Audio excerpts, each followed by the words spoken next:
I don't even know what to say about that one. I hadn't seen the cut, and when I saw the go-go... No wonder Rebecca's on a side. That's all I'm saying. Now, by the way, in all seriousness, the point we're trying to make with this is that, guys, look, when you have had a period of strong economic growth like we've had, people end up getting excessive on the speculation, and you end up with bubbles like we had in real estate, and they've just got to come back a little bit. The stock market now needs to adjust. The bank system needs to just sort of settle down. We don't need more tax dollars. We don't need more guns to our head, taking our money and putting it into the system. Let's let it wash out a little bit. It's a refression, not a recession. What do you think? Well, because that's arguably how we got here in the first place. The Fed blowing up bubbles. As Warren Buffett tells us, be greedy when others are fearful, and be fearful when others are greedy. One day after the market finally touched that 10% from its recent highs, and everybody started, all the newspapers and everybody on TV today goes, it's correction territory! It's correction territory! Yes, they did. Yeah.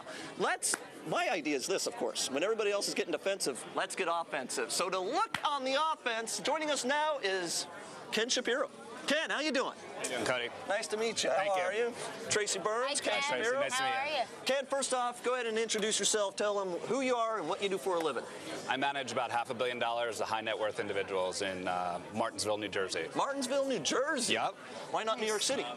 You know, I'm from the sticks out in New Jersey. Believe it or not, there is a sticks in New Jersey, and I like it out there. There sure is. Fair enough. All right, well, so talk to me about some stocks, man. What are you buying right now? You know, CIT is a pretty interesting play. You know, the stock's in the mid-20s. We started buying it in the mid-30s. You know, it's selling at 5 times earnings. You know, I think you believe the earnings estimates? I mean, when a stock's trading at 5 times earnings, it's because nobody thinks it's actually going to earn as much as people say. That's true, but you know, all 12 analysts, no one's below $4 on the stock. So even if they're 50% wrong, the stock's still selling at a 10 PE. You know, most of their business is in commercial finance, has very little to do with the mortgage business. It's kind of one of those situations where they threw the baby with the bathwater.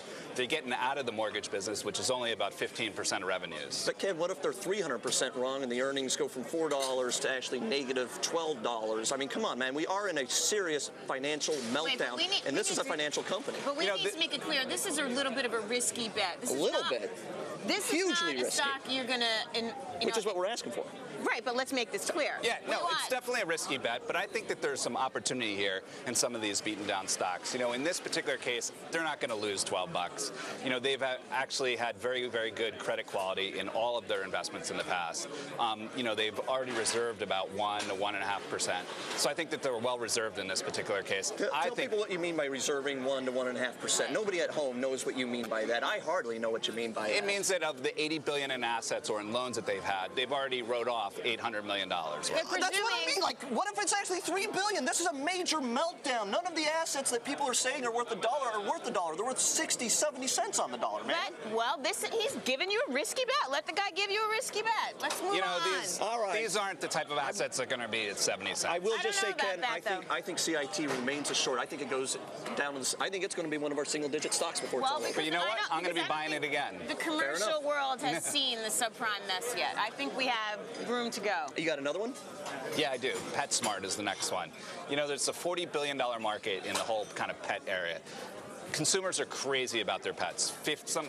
Grown something like from 55% of people owning pets to 65% in the last 10 years. Is it going to 75%? I don't think it's going to 75%. This stock kills me, actually. On the day it announced its third quarter earnings, the stock jumped 7%. All the other retailers are down. So basically that means no one's shopping for humans. We're only shopping for Fido. It's good for my dad. He's a vet, you know. I don't get it. I don't have a pet. I don't get it. But people are shopping for their dogs. And you do have 3 kids. This is what I'm saying. I can't afford a pet. I barely can take care of 3 kids. You know, they only own 12% of the market as far as this, you know, if you look at the total market at $40 billion and you look at their sales. So there's tremendous, you know, upside in this one. They're consolidating in industry, something like Home Depot, something like a Bed and Bath did in the past. There's way more to go. How much market share will they steal from my father over the next 5 years? It's going from 12% to 20%, 25%? I think that it could go to 20% in 10 years. Totally. All right, Ken, thanks so much. That was fantastic. Yep, thank you. Thanks.